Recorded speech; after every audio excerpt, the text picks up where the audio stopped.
일곱 인을 떼려면 이라는 제목으로 말씀을 전하도록 하겠습니다. 우리 지난 작년도 8월쯤에 우리 요한계시록 4장을 중심으로 우리 하늘의 예배라는 제목으로 말씀을 전한 적이 있습니다. 이 요한계시록 4장에는 성부 하나님에 대한 모습이 나오고 있습니다. 그래서 요한이 환상 가운데 하늘을 봤는데 그 하늘에 그 보좌에 성부 하나님이 계시고 그리고 그 주변에 네 생물과 24장로들이 하나님을 찬양하고 경배하는 그런 모습을 우리에게 보여주었습니다. 자, 근데 이 요한계시록 5장은 이제 그 장소는 똑같습니다. 그 하늘인데 그 초점이 성부 하나님에게서 성자 예수님에게로 옮겨지는 그런 장면을 보게 됩니다. 이 5장에 보면 어린 양이 등장하거든요. 그 어린 양이 바로 성자 예수 그리스도를 의미하죠.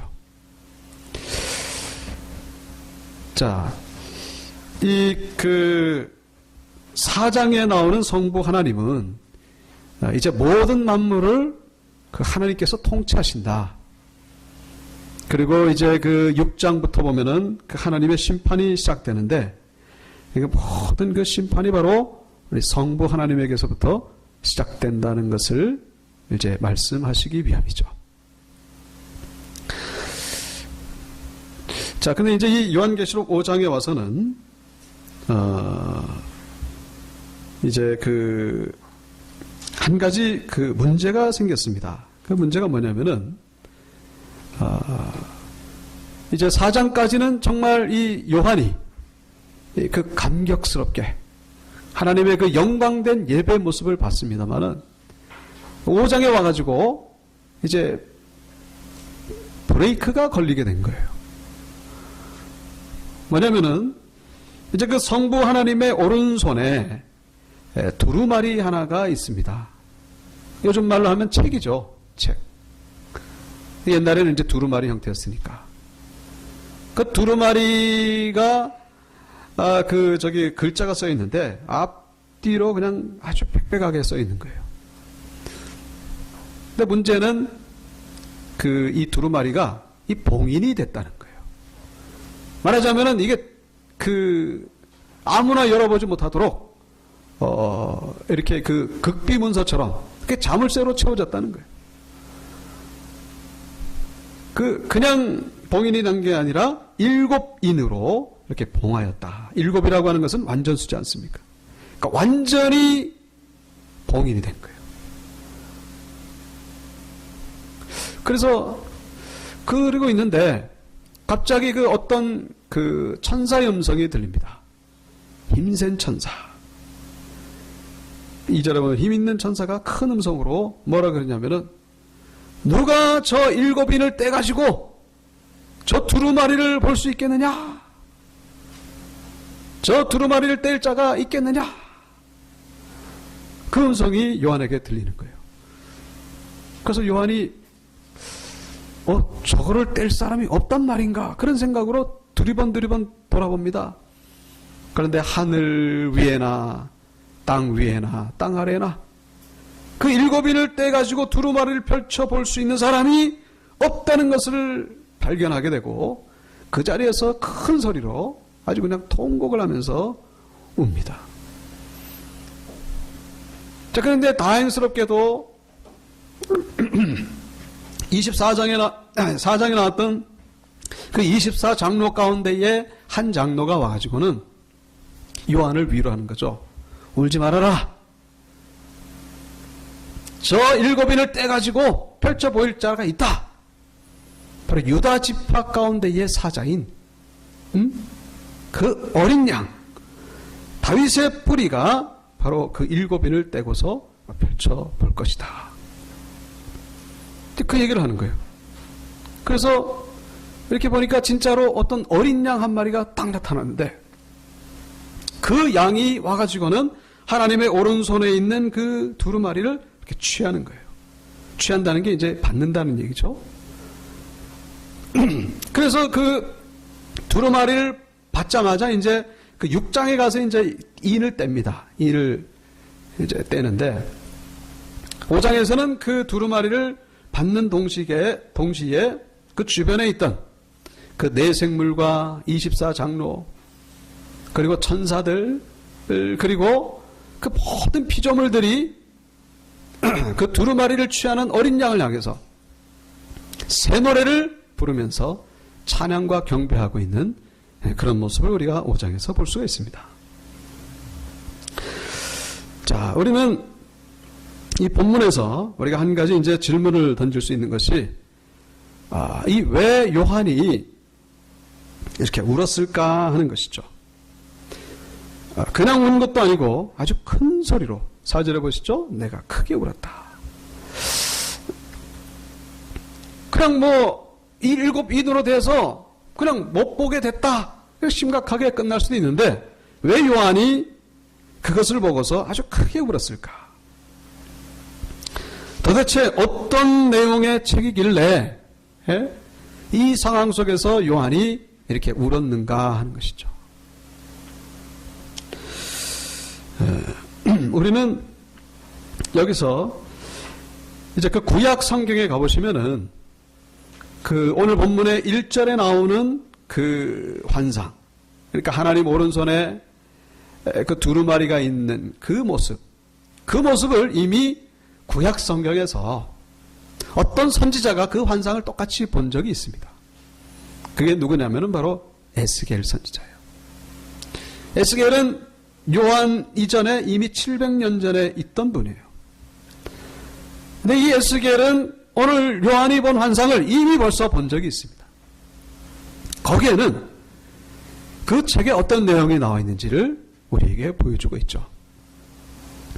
에스겔 2장 9절의 말씀입니다.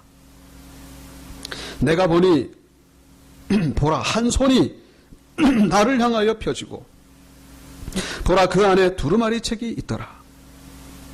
그가 그것을 내 앞에 펴시니, 여기서는 펴시는 거예요.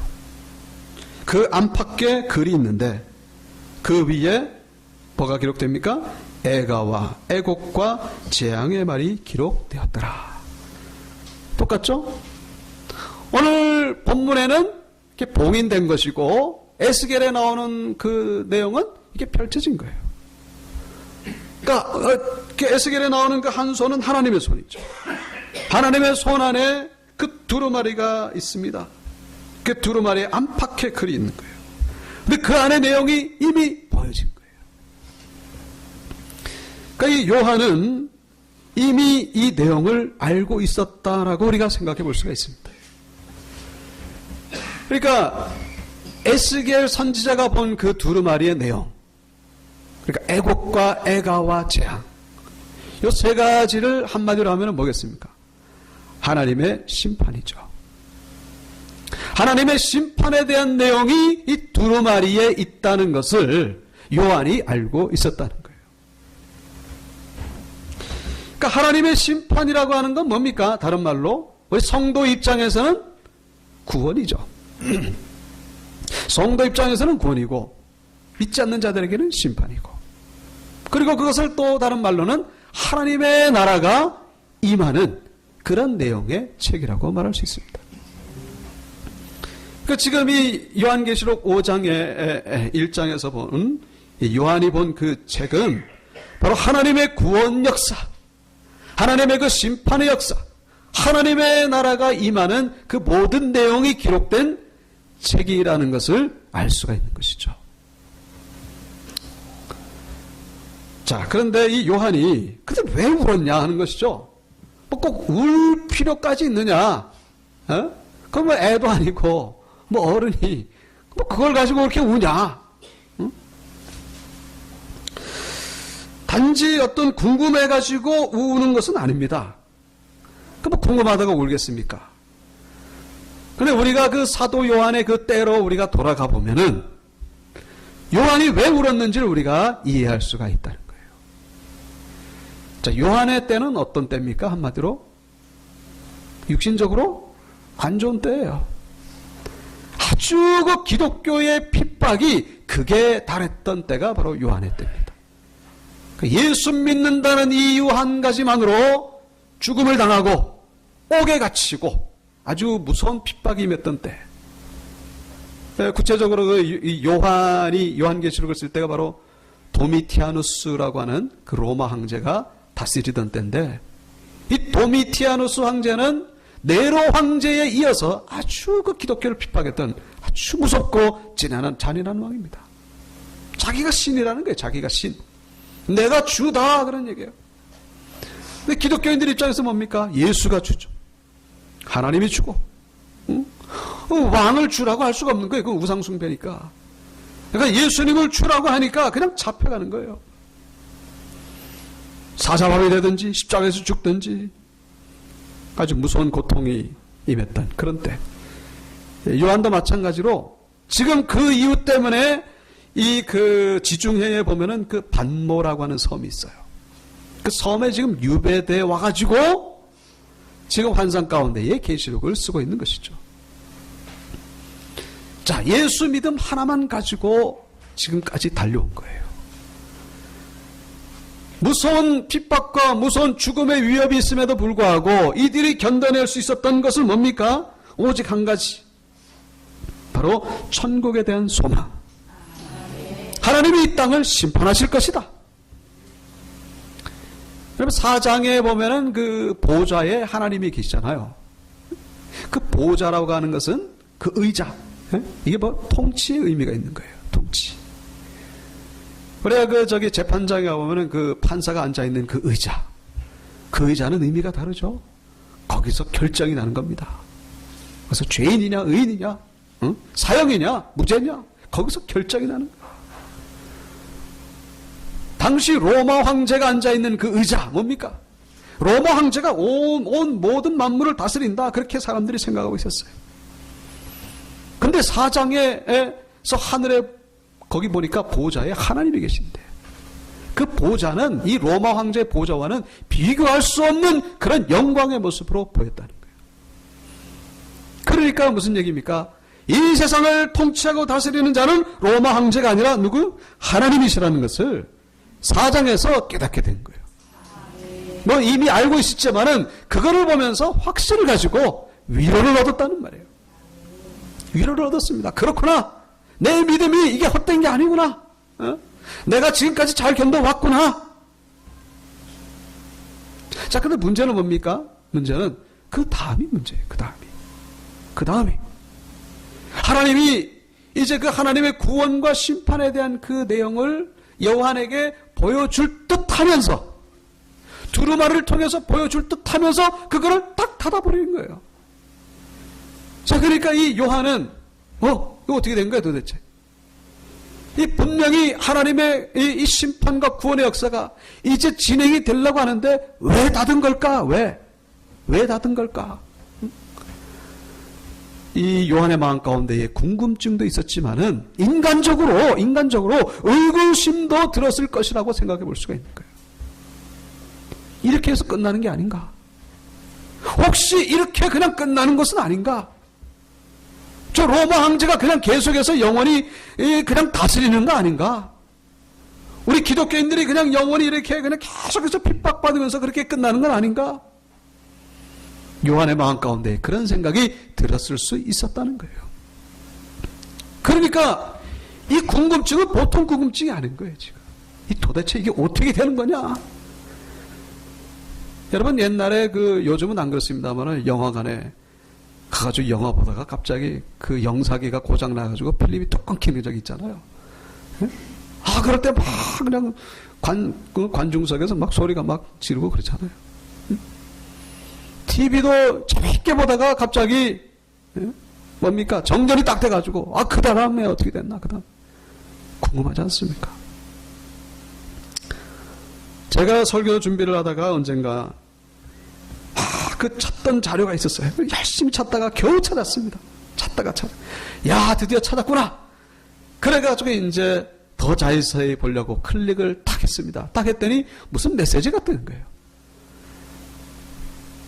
보려고 하는 자료는 안 나오고, 자료를 더 보기를 원하시면은 회원 가입을 하셔야 됩니다. 그러면서 한 달에 뭐 얼마나 되고 뭐 어쩌고 저쩌고. 그러니까 이걸 뭐 가입해야 될는지, 가입 안 하면은 참 이거 참 궁금해서 죽겠고, 가입하자니도 아깝고. 결국은 가입을 해가지고 그 자료를 본 적이 기억이 있습니다만은, 물론 이제 그 상황은, 그 강도는 다르지만은 이 지금 요한이 바로 그와 같은 상황이라는 거예요. 지금 하나님의 그 구원의 역사에 대한 그 계획을 이제 두루마리를 통해서 보려고 하는데 갑자기 이것이 끊긴 거예요. 그러니까 그 다음에 어떻게 되는지 도대체 알 수가 없다는 것이죠. 요한이 지금 그 세상의 종말에 대한 메시지를 보기 직전인데, 그런 메시지가 떴다는 거예요. 계속해서 보시려면 7인을 떼셔야 하는데, 떼시려면 얼마도 소용없고 아예 뗄 자가 없습니다. 어떻게 하시겠습니까? 이런 메시지가 나왔다는 거예요. 자, 우리는 여기서 또 한 가지 궁금한 것은, 왜 하나님은 이렇게 요한을 울린 것일까? 어차피 거기 6절에 보면은 그 어린 양이 등장해가지고 이 문제가 해결이 되는데, 문제가 해결됩니다. 그럼 아예 처음부터 요한을 울리지 말고, 그냥 그 두루마리 내용을 보여주실 것이지, 왜 꼭 이 요한에게 눈물을 흘리도록 만드셨는가 하는 것이죠. 아니, 요한, 그 어린 양 없이, 그냥 하나님이 그 전지전능하신 하나님이 그 두루마리를 하나님이 일방적으로 펼쳐가지고 보여줄 수도 있는데, 왜 하나님은 요한에게 이런 상황을 만드신 것일까? 왜 꼭 요한이 울어야만 하는 것일까? 여러분, 하나님은 요한에게 이 7 그 인으로 봉한 이유가 두루마리의 내용을 보여주지 않으려고 함이 아니라, 바로 하나님의 이 구원의 역사는 일방적으로 하나님이 행하시는 것이 아니라 사람의 기도와 함께 이루어진다는 것을 보여주기 위함이라는 것을 우리에게 말씀하고 있는 것이죠. 뭐라고요? 하나님의 구원 역사, 하나님의 심판 역사는 하나님이 일방적으로 하는 게 아니라는 거예요. 우리 성도의 기도와 함께, 성도의 기도를 통해서만 하나님이 역사하신다는 사실을 우리에게 말씀해 주고 있습니다. 이 요한의 눈물은 그냥 눈물이 아니에요. 바로 기도의 눈물이죠. 기도의 눈물. 여러분이 요한계시록에 하나님의 많은 심판이 있습니다만은, 여기에 이 성도의 기도가 아주 결정적으로 하나님의 그 심판의 집행에 쓰임받고 있다는 것을 우리가 볼 수가 있죠. 여기 8절에도 보시면은 어린 양이 두루마리를 딱 취하니까 그 24장로와 내생물이 그 어린 양 앞에 엎드립니다. 엎드리는데 이들이 가지고 있는 게 있어요. 뭐를 가지고 있습니까? 검은 고와 그리고 향이 가득한 금대접을 가졌다. 그 금대접에 향이 들어있어요. 근데 향이 뭐라고요? 성도의 기도라. 성도의 기도. 그러니까 성도의 기도가 담긴 대접이라는 것이죠. 성도의 기도가 담겨있는 대접. 자, 그런데 이 기도가 담긴 대접이 요한계시록에서 하나님의 구원 역사와 심판을 이루는데 결정적인 역할을 하는 것을 우리가 8장에서 볼 수가 있습니다. 8장에 가보시면은 기도가 담긴 대접이 어떤 역할을 하는지 우리에게 보여주고 있습니다. 8장 3절. 또 다른 천사가 와서 제단 곁에 서서 금향로를 가지고 많은 향을 받았으니 이는 모든 성도의 기도와 합하여 보좌 앞 금제단에 드리고자 함이라. 이 향을 제단에 드리는데 기도와 함께 향을 드리는 거예요. 자, 그래서 이 향연이, 향기의 연기가 뭐와 함께 올라갑니까? 성도의 기도와 함께 천사의 손으로부터 어디로 올라갑니까? 하나님 앞으로 올라가는 거예요. 뭐가 올라간다고요? 향연과 기도가 올라가는 겁니다. 하나님께로 올라가는 거예요. 올라갔다가 어떻게 다시 내려오는지 보세요. 5절 천사가 향로를 가지고 제단에 불을 담아 땅에 쏟음에 우레와 음성과 번개와 지진이 나더라. 기도가 올라갔다가 뭐가 돼가지고 내려옵니까? 우레와 음성과 번개와 지진이 돼가지고 내려오는 거예요. 믿습니까? 여러분, 우리의 이 기도가 이제 하나님께로 올라간다는 거예요. 올라가서 뭐가 된다고요? 하나님의 심판을 집행하는 데에 이 결정적인 계기를 만든다는 것을 우리에게 보여주고 있는 것이죠. 결국 이 요한의 눈물의 기도, 그리고 이 성도들의 기도가 바로 하나님의 구원 역사, 심판 역사에서 얼마나 중요한 역할을 하는 것인지를 우리에게 보여주고 있는 것이죠. 자, 만약에 오늘 본문으로 다시 돌아와가지고 지금 만약에 이 요한이 울지 않았다면 어떻게 됐을까? 지금 천사가 뭐라 그러죠? 저 두루마리의 7 봉인을 떼가지고 그 펼쳐볼 자가 있느냐? 그랬을 때에 이 요한이 그걸 보고서 통곡을 하지 않았다면 어떻게 됐을까? 저는 요한계시록은 5장에서 끝났다라고 봅니다. 더 이상은 진행이 안 되는 거예요. 뭐라고요? 요한의 눈물의 기도가 없었다면 진행이 안 된다는 거예요. 어린 양이 와가지고 7인을 뗐지만은 7인을 떼기 전에 무엇이 떴다고요? 요한의 눈물의 기도가 있었다는 것입니다. 요한의 눈물의 기도가 없었다면 어린 양도 등장하지를 않는 거예요. 등장하지 않는 거예요.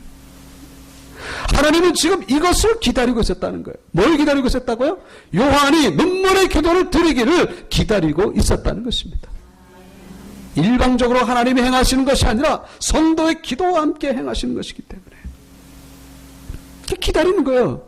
울기를 기다리고 있는 겁니다. 근데 울어야 될 요한이 울지 아니하고 그냥 가만히 있는 거예요. 그럼 그럼 누가 답답한 거예요? 지금 하나님이 답답하신 거예요. 하나님의 구원 역사를 계속 진행해야 되는데 울지를 않으니 울지를 않는 거예요. 지금 울어야 될 때 울어야 돼. 울어줘야 어린 양이 등장하고 그 다음에 어린 양이 7인을 떼면서 하나님의 구원 역사가 계속 진행된다는 거예요. 각본이 그렇게 돼 있는 거예요. 각본이.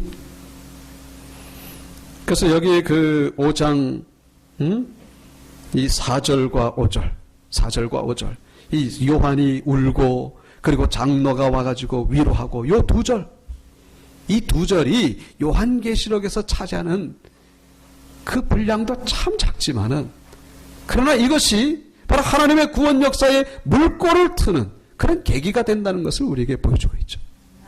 물꼬를 튼다는 거예요. 물꼬를 튼다는 거 무슨 얘기인지 아시죠? 물은 잔뜩 고였는데 나가질 않는 거예요. 그거 조그만 거, 그거를 딱 터트려줘야 이게 와라락 하면서 나가는데 마치 그 차를 주차할 때 장기 주차하면은 이게 움직이지 않게 하려고 안전하게 하려면 어떻게 하냐면은 바퀴에다가 뭐를 갖다 놓으니까 돌멩이를 고이잖아요. 돌멩이. 주차 브레이크도 당겨놓고 그 다음에 더 안전하게 하려면은 바퀴에다가 돌멩이를 다 고여놓습니다. 그럼 주차 브레이크 풀려져도 이게 안 움직이잖아요. 그 나중에 이 사람이 와가지고 이제 차를 몰려고 주차 브레이크도 푸고 엔진도 탁 켰습니다. 부릉부릉 가는데 이게 갑니까? 안 가는 거예요. 이 돌멩이 괴어놨다는 걸 깜빡 잊어버리고 왜 차가 안 가지?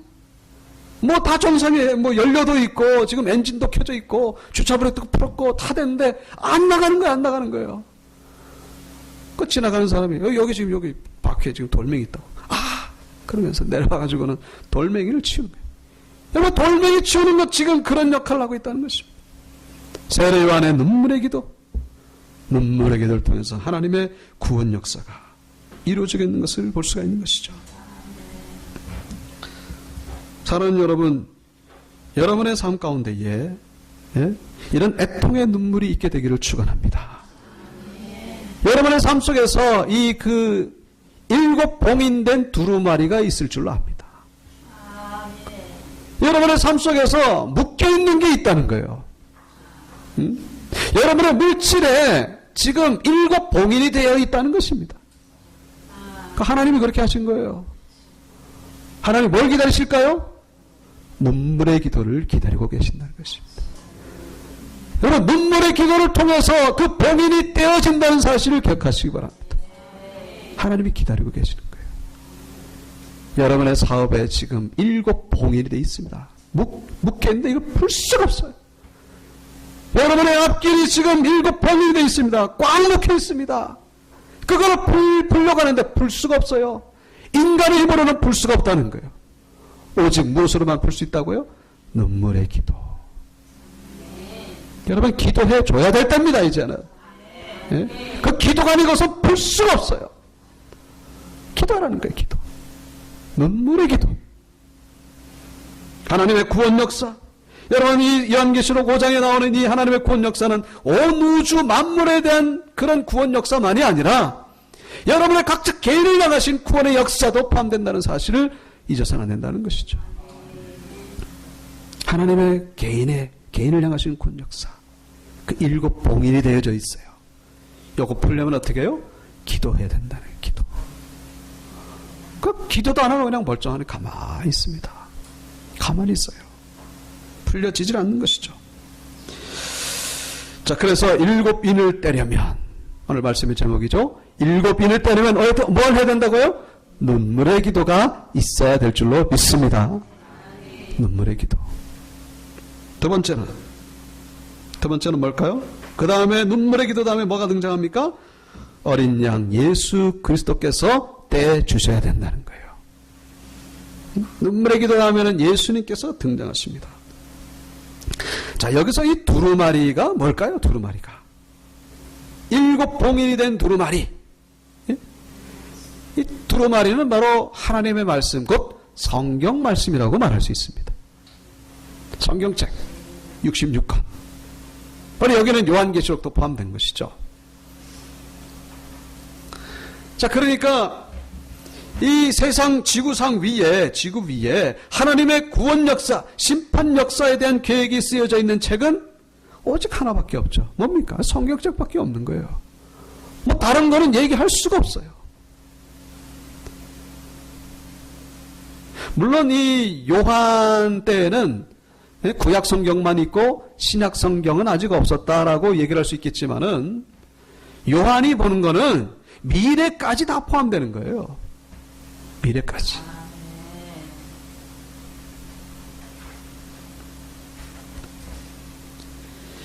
앞으로 이 성경책 말고 또 어떤 계시로 책이 만들어질 것이다. 그것은 있을 수 없는 얘기입니다. 왜냐하면 성경으로서 이 모든 계시는 끝났습니다. 이 성경 이상의 계시는 없습니다. 자, 그런데 이 성경책이 어떻게 됐다고요? 7 인으로 봉인이 되어 있다는 거예요. 7 인으로 봉인되어 있다. 이게 무슨 얘기죠? 이게 펼 수가 없다는 거예요. 자, 근데 이것은 우리가 물리적으로 봉인되어 있다라고 해석하면 안 돼요. 이것은 영적으로 봉인이 되어 있다. 그런 의미죠. 영적으로. 이게 그냥 이렇게 폈다, 이거 뭐 이렇게 자꾸 열고 펼 수 있어요. 그러나 이게 눈에 안 들어오는 거예요. 마음속으로 이게 심령으로 들어오지 않는다는 것입니다. 여기 1절에 보면은 그 글자가 어떻게 쓰여졌다고요? 안과 밖으로 쓰여져 있다. 그죠? 안과 밖이라고 하는 것은 겉면과 속면으로 쓰여졌다 이런 의미보다는 이 겉에 쓰여졌다라고 하는 것은 글자를 의미하고 속으로 쓰여졌다는 것은 그 내면적인 영적인 의미를 의미하고 있다는 것입니다.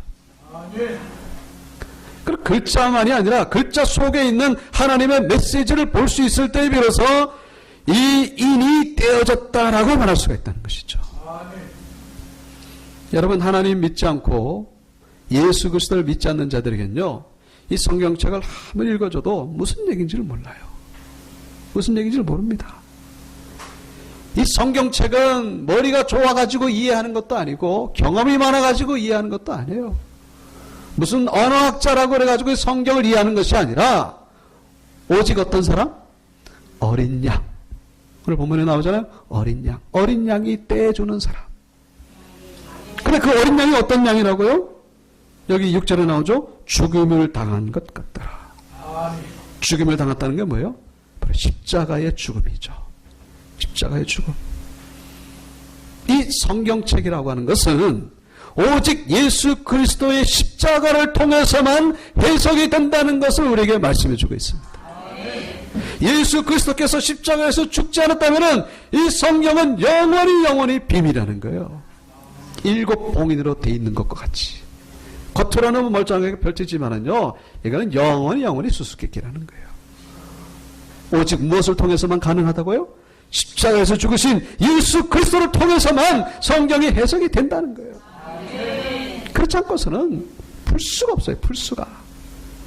예수 그리스도만이 풀 수가 있다는 것입니다. 여러분 이 시대도 마찬가지예요. 예수님이 돌아가셨지만은 내 안에 예수님이 계시지 않으면은 이 성경은 수수께끼라는 거예요.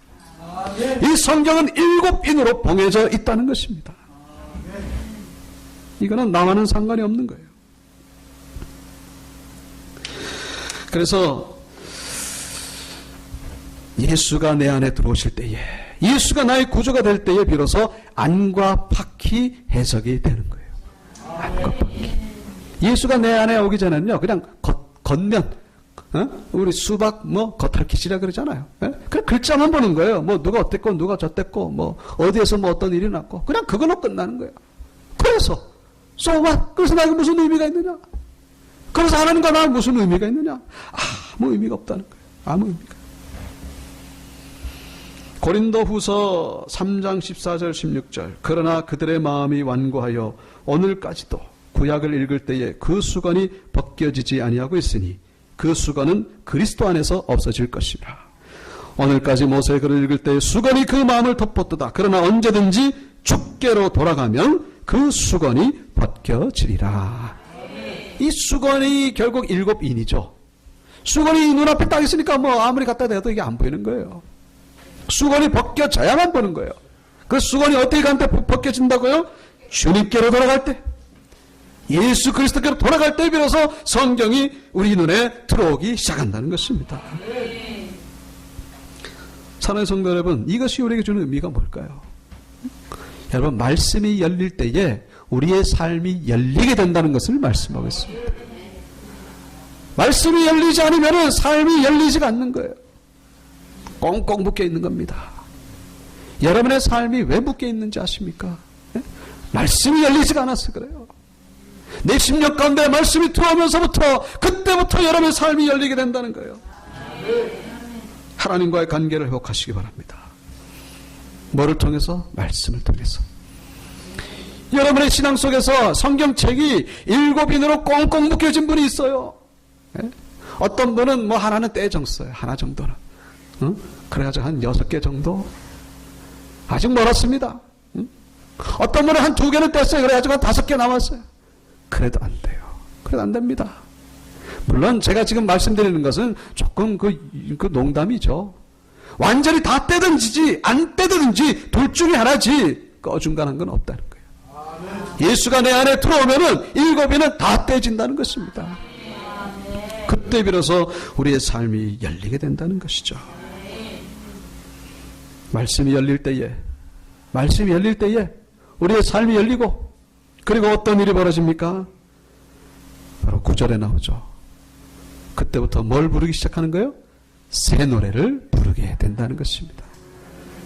그래서 오늘 말씀의 제목을 7인을 떼려면 보다도 눈물이 변하여 새 노래로 이렇게 막 할까 하다가 이렇게 했습니다.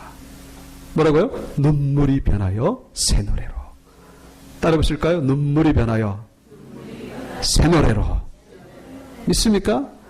여러분의 삶 가운데 모든 종류의 눈물, 그 눈물이 변하여 새 노래로 되는 때가 있습니다. 그때가 언제냐? 예수가 내 안에 들어오셔가지고 내 앞에 있는 하나님의 말씀이 열리면서부터, 그때부터 우리의 모든 눈물이 씻겨지고 우리의 삶 가운데에 새 노래를 부르는 그런 은혜의 역사가 시작된다는 것을 말씀하고 있습니다. 눈물이 변하여 새 노래가 되기를 축원합니다. 그러려면은 두 가지 뭐라고요? 눈물의 기도가 있어야 된다는 거예요. 눈물의 기도. 요한처럼 통곡을 어찌하여 하나님 구원의 역사를 그렇게 멈추십니까? 안 됩니다. 안 됩니다. 하나님의 뜻을 이루어 주시옵소서. 이 땅에 하나님의 나라가 반드시 임해야 됩니다. 눈물의 기도. 그리고 또 한 가지 뭐예요? 예수를 내 안에 모시는 거예요. 예수의 영을 내 안에 모시고, 그래서 하나님의 말씀이 내 앞에 열려지면서부터 천국문이 열리는 거예요. 우리 삶 가운데 모든 닫혀있던 것이 열리면서, 그러면서 하나님의 역사. 그래서 아까 전에 말씀드렸듯이 9절부터는 이 24장로와 이 네 생물의 노래가 있고, 그 다음에 12절부터는 천사들의 노래가 등장합니다. 13절부터는 모든 피조물들, 무생물, 생물, 갈 것 없이 모든 피조물이 다 하나님을 향하여 새 노래를 부르게 된다는 것이죠. 언제? 내 안에 이 일곱인이 떼지면서부터 내 주변의 모든 상황이 바뀌게 된다는 것이죠. 그게 바로 새하늘과 새 땅이죠. 이런 은혜가 임하기를 축원합니다. 일곱 인이 떼어지기를 축원합니다. 그래서 여러분의 삶을 통해 하나님 영광 받으시기를 주님의 이름으로 축원합니다. 우리 다 같이 일어나셔서 하나님의 나팔 소리 천지진동할 때에